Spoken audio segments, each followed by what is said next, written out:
It's not time yet, is it? Be strong, Clive.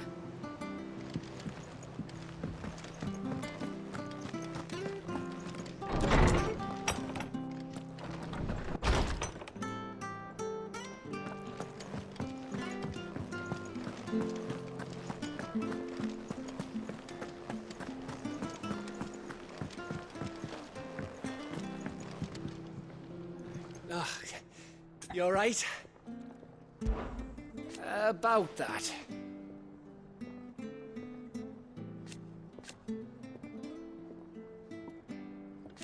Oi!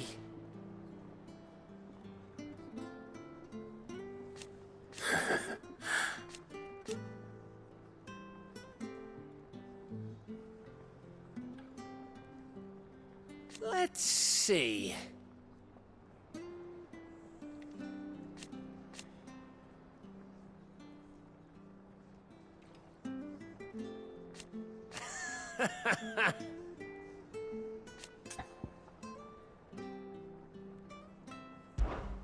About that.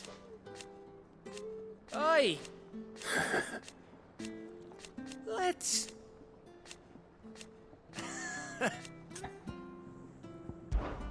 You off then?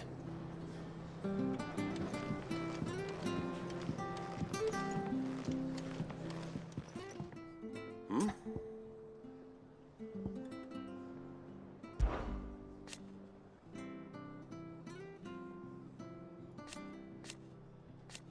Huh.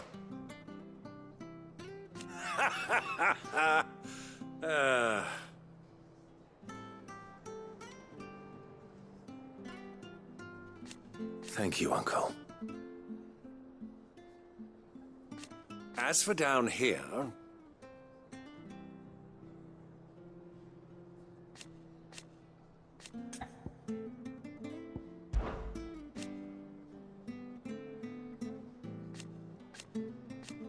Huh.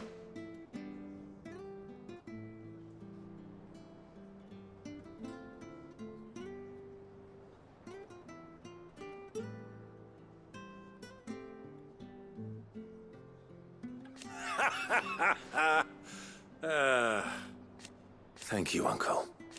As for down here...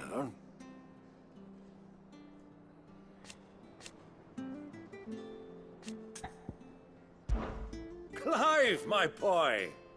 Rutherford informs me that we owe you our thanks. Hadn't intended for you to get involved, but such are the times we live in, huh?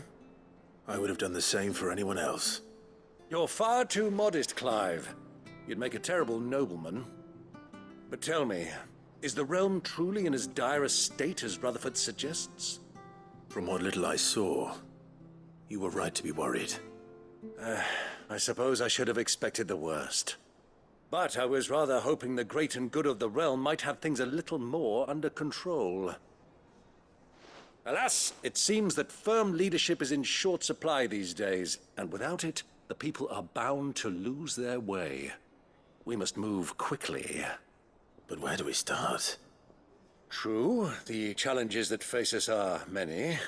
But in my estimation, there are two key areas to be addressed before any other. The realm's armies and her larders.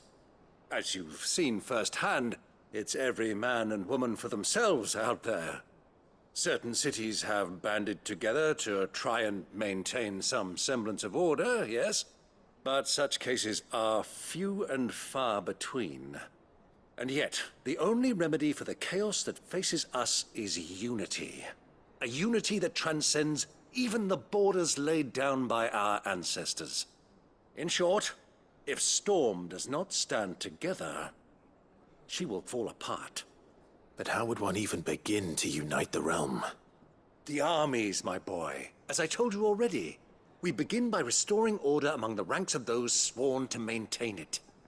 Sadly, I doubt I could convince even the lowliest gaggle of privates to dig a latrine together. But I do know someone the High Commanders have been known to listen to on occasion. Field Marshal Eugen Havel. I thought he was retired. He was, until an Akashic army tore through Randalar and killed most of the rank and file. There is no man alive more capable. Literally. And as luck would have it, I've already spoken with him on the matter. Of course you have. And he's agreed to help. On one condition. That he first speaks with you personally.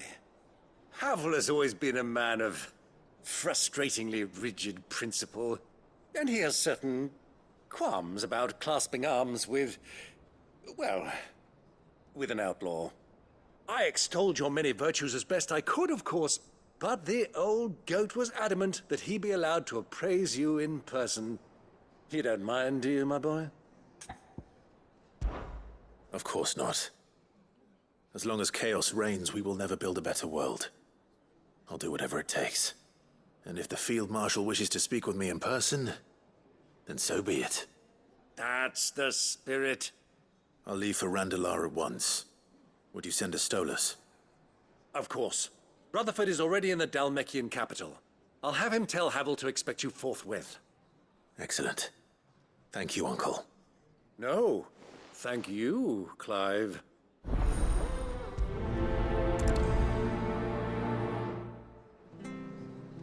Don't worry, my boy. Rutherford is in Randalar this very moment, singing your praises to all and sundry. They'll adore you.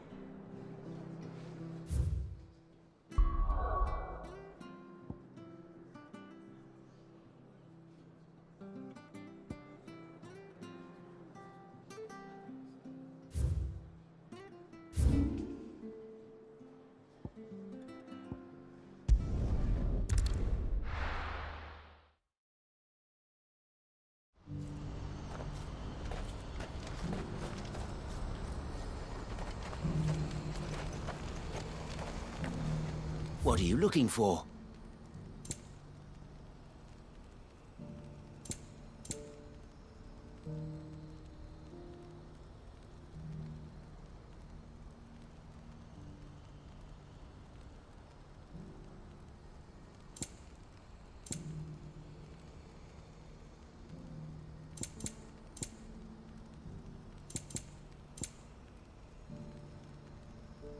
May Gilbert smile upon you.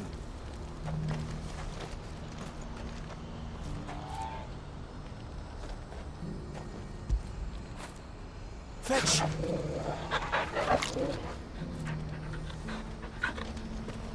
Do you see that? Two.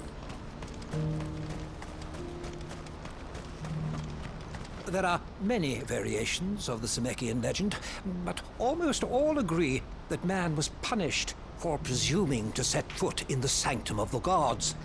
Some describe it as holy, others heavenly, which is to say, of the heavens. Could it be that the baleful mass that now glowers over us is this very sanctum? Have the gods returned to pass judgment upon us once more?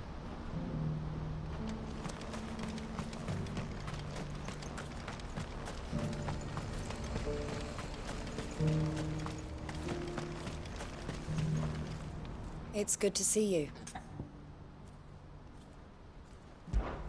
When we fled our childhood home,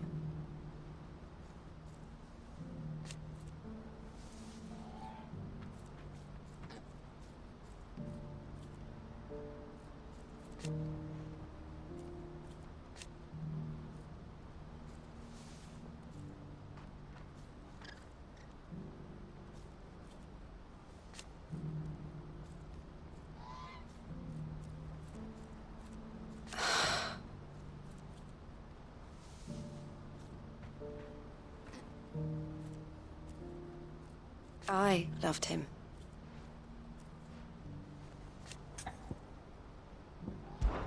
Did I tell you that was what he wanted?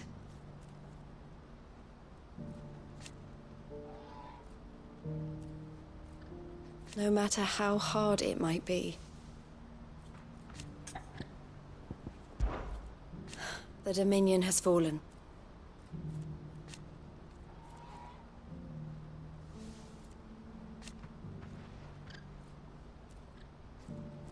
The Crimson Caravans must set an example. It is our job to keep the hope alive. Farewell.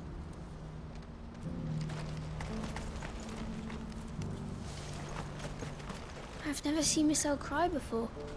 Is Theo really gone then? He's never coming back. That's true, and we have to look after Miss L, just like Theo looked after us.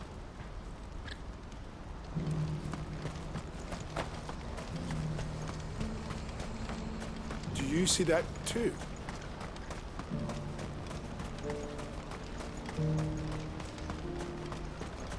Papa? Is it? Oh, please. I'm scared.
Safe.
Someone's brave.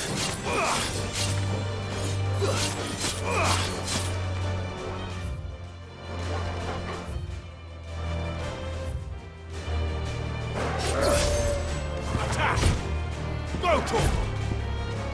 All yours, Torgal!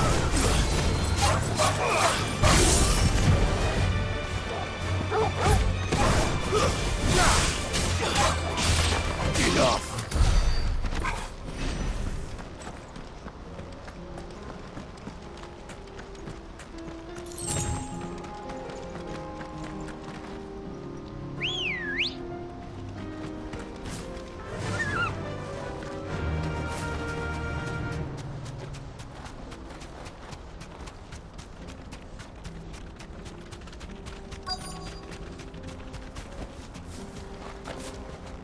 be Rutherford, can it?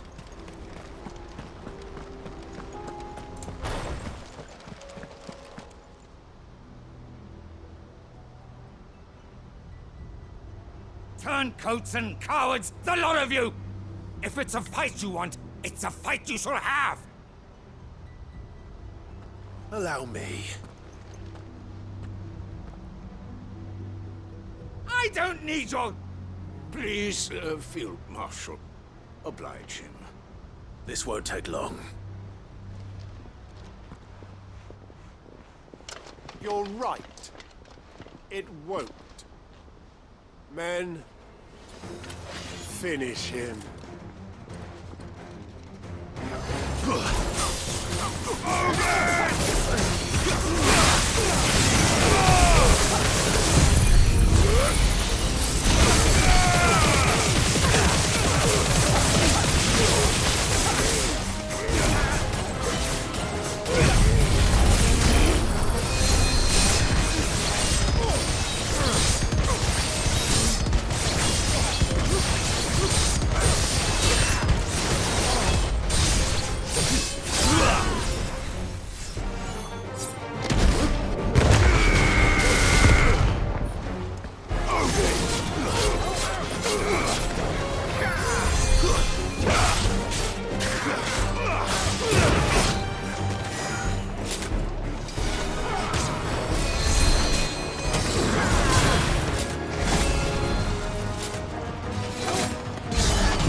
A little longer than I'd have liked.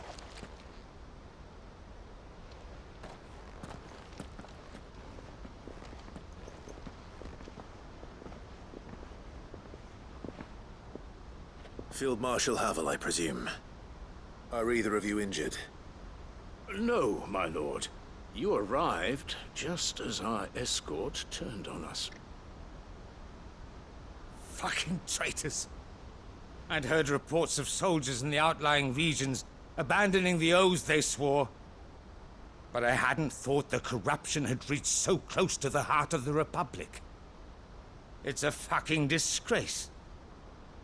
Your interfering old bastard of an uncle tried to warn me, of course. My lord Marquis. Or is Sid the Outlaw more to your liking? Call me what you want. It doesn't change who I am, or the urgency of the message I bring. My uncle has a plan to right the realm, and he needs your help to see it through. Before I agree to anything, I'd have you answer one question. What do you stand to gain from all this? I won't deny that I might benefit from further chaos. But I seek a new beginning for all of us. And while the choices I've made may not always have been the right ones, I know I made them for the right reasons. For so long, so many of us have been told how we could live, how we could die, when it should have been our decision all along. Now we have a chance to put things right. But in order to take it, we must stand together. Even if it be beside those with whom we don't see eye to eye.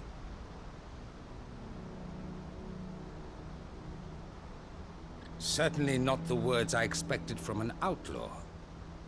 But perhaps your uncle was right. You are no ordinary outlaw.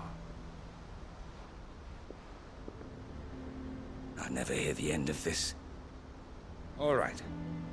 I'll start by ordering my most trusted guard to bring the Dhalmekian fringes under control. Next, I'll make contact with my counterparts in the Imperial Army and see if I can't convince them to try and restore order in their own territory. Thank you, Field Marshal. But they are not the only ones we will need to convince. What do you mean? I don't doubt that I can bully some sense into a few generals. But those they answer to require a different kind of persuasion. And when it comes to honeyed words, well, we will need an envoy. One who can court even the most stubborn of statesmen. You, perhaps? I'm flattered. But I'm no diplomat either. And I have other problems to attend to. What we need is a skilled arbitrator. And I may know just the person. Is that so? And would he happen to be an outlaw too? Of a different kind, perhaps. Well, beggars can't be choosers. I suppose we'll all have to find a little of the outlaw in ourselves if we're to make it through this. Very well. Send your man to me right away. I shall.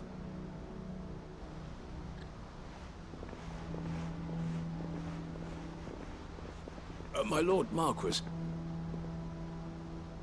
Your Lord Uncle bade me escort the Field Marshal to his manor in Port Isolde. And I will see that my associate joins you there. Very good, my lord.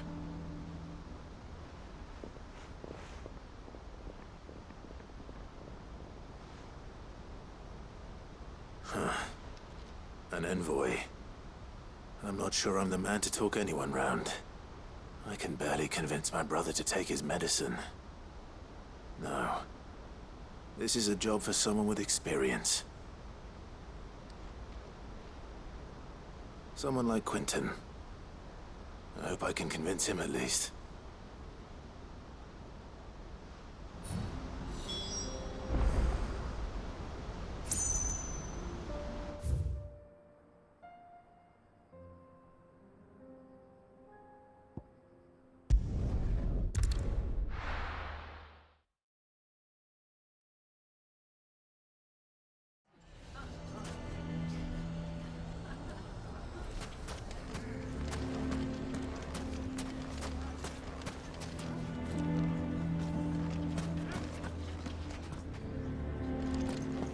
Why is everyone being mean to Lubor? He didn't do anything wrong.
Quentin, I have a proposal for you.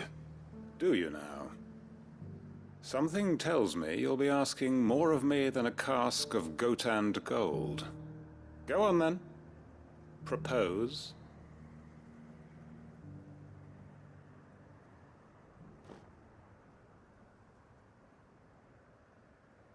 You'd have me convince the chiefs and chamberlains of the realm that they should simply swallow their pride and do the one thing that has proved impossible for thousands of years. Was there anything else? Perhaps I can fetch you a meat pie as well. I know it's a lot to ask, but I can think of none better suited to the role. And you'd have me give up what little I have left to do it. I told you, Clive. The people of Lostwing are my family, and I cannot abandon them. You'll have to find someone else. I'm sorry to hear that. So am I. And why might that be? What he's asking. How's it any different to what you've done so far? They want you to speak for those who can't speak for themselves. That's what you do best.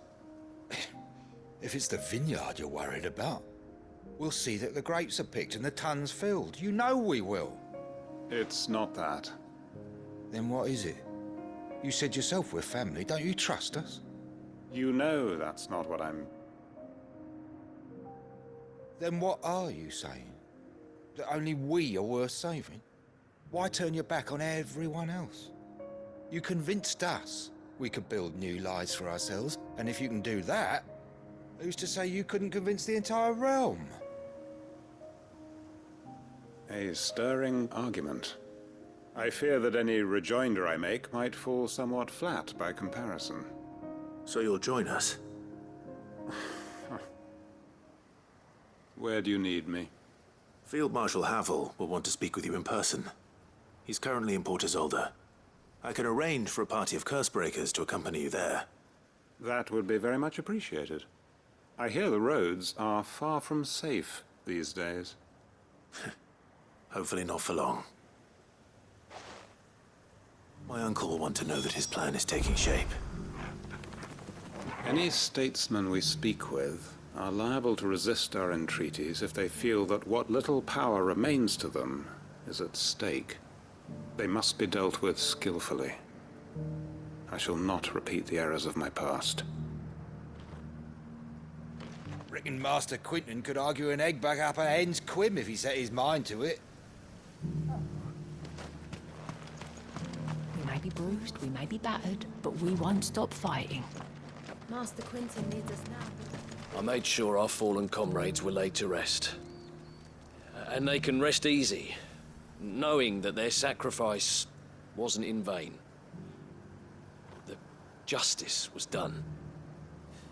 As for us survivors, well, we've just got to keep at it. Keep the family together. For their sakes.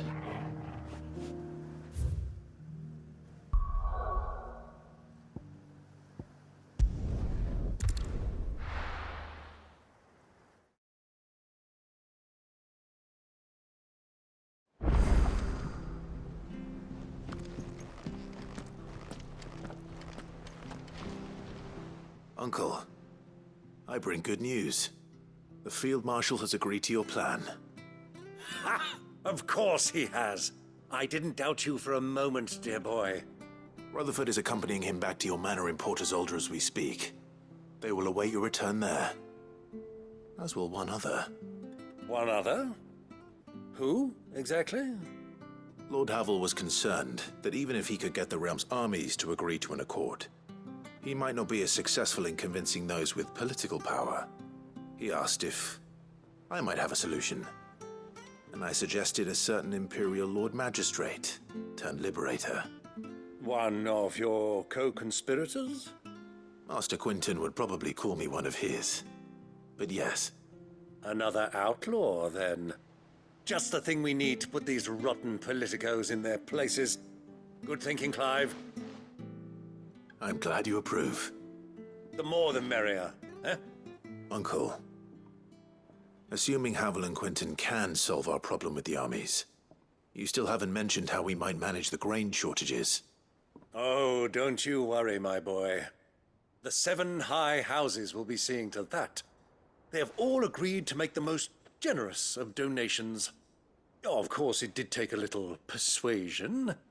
But luckily I had some unexpected help. From who? Why, you, my boy. Rumor has it that you rescued the Lady Ariane's head steward Rockford from a horde of bloodthirsty bandits. It was more of a handful. Well, the old battle-axe was so pleased. She had a shipload of talents delivered to my private docks by the next new moon. And when the other houses saw the parsimonious old crone's purse strings finally loosen, they as good as tripped over themselves in the rush to follow suit. I'm happy to hear it. Now, I must be getting back to the manor. Join us there at your earliest convenience, would you? Of course, Uncle.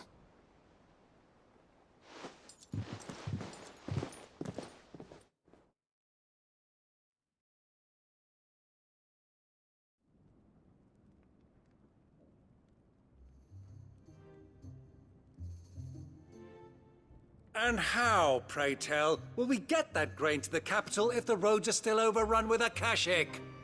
You'll find another bloody road. I only have so many men, and I'm not about to send them headlong into an ether flood.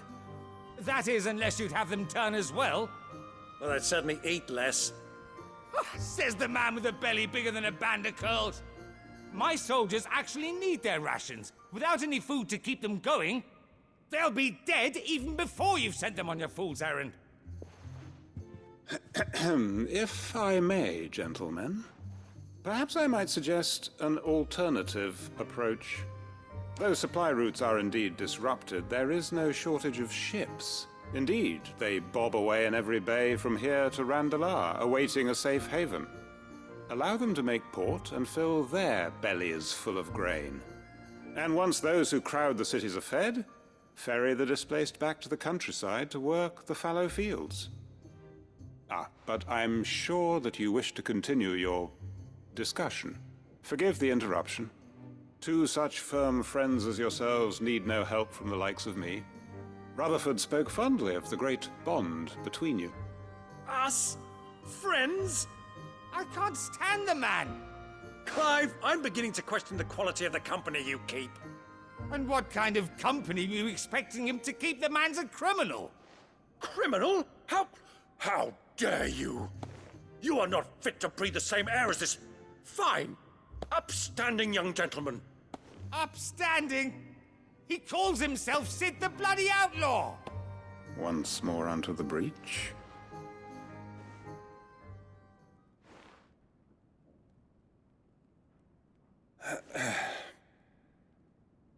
Shall we begin again? What we seek here is not to create a new nation, nor to claim the thrones of those that already exist. We wish simply to bring stability to the realm that mankind might weather the current storm. And to do that, we must convince those in power, the generals, the statesmen, the nobles, that our cause is just. There will be disagreements, yes. And I imagine some resistance, much resistance. But we cannot let that deter us. If we show them the path, show them that we walk it ourselves, then I am confident they will follow. The fate of the world lies in my nephew's hands, but the well-being of her people lies in ours. And we must not squander the chance that Clive has given us. Uncle Byron, Now, with that settled, let's move on to the signing of the Accord. For what great moment in history hasn't been accompanied by a little ceremony?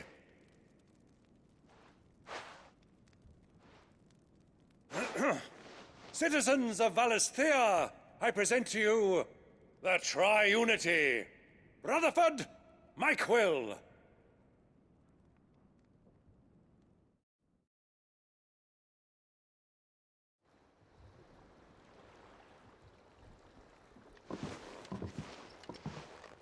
Well, my boy, the stage is set. That it is. This is the role you were born for. Now I ask only that you trust in the talents of your supporting cast. We shall play our parts to the best of our abilities, that you might have the opportunity to shine. The realm needs its Sir Crandall. And there is no better Crandall than you, Clive. I want you to keep this signed accord as proof of our faith in you. I will. Thank you, Uncle.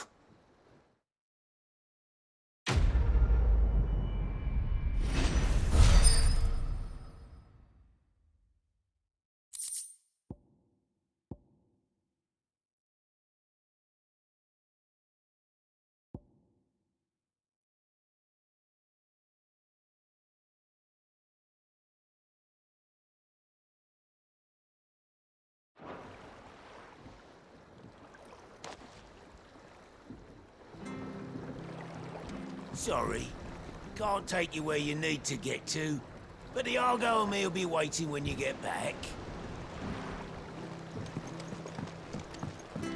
What do you think that thing is? It's a damn distraction, is what it is. Now back to work. How the hell is Sid gonna deal with that?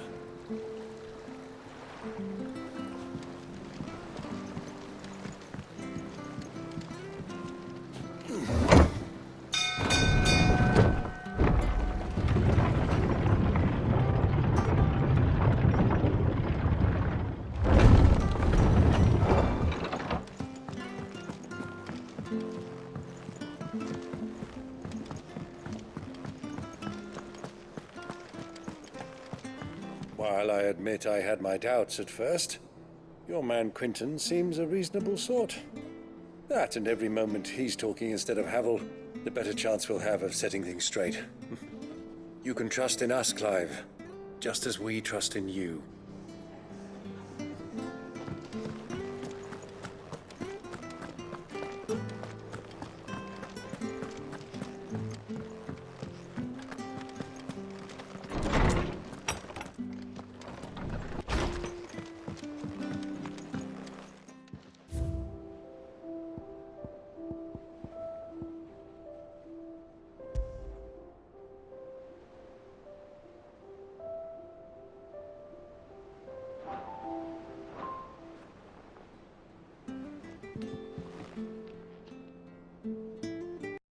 PlayStation